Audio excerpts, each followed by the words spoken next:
Hello everyone. তো আজকে দেখে নেব প্রধানমন্ত্রী আবাস যোজনায় আপনার নামের লিস্ট আছে কিনা।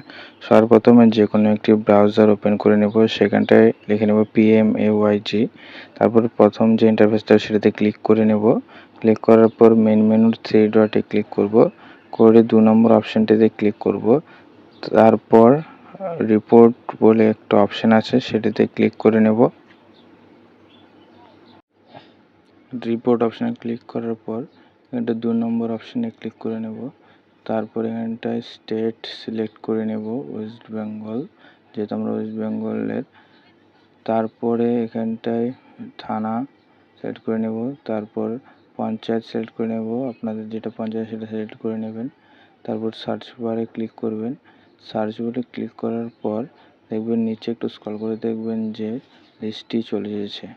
Village, registration number, beneficiary name,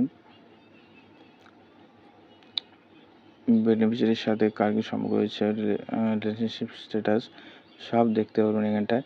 তাছাড়াও কত টাকা স্যাংশন হয়েছে, আপনার ঘরটি কোন পর্যায়ে আছে সেটিও এখান থেকে দেখতে পারবেন। আপনারা চাইলে PDF অপশান আছে, ডাউনলোড করে দেখে নিতে পারবেন। তো আজকের ভিডিওটি এই পর্যন্তই। ভিডিওটি ভালো লেগে থাকলে লাইক সাবস্ক্রাইব করে দেবেন, কমেন্ট করে অবশ্যই জানাবেন কেমন হয়েছে ভিডিওটি। ইউটিউব থেকে দেখলে অবশ্যই সাবস্ক্রাইব করবেন।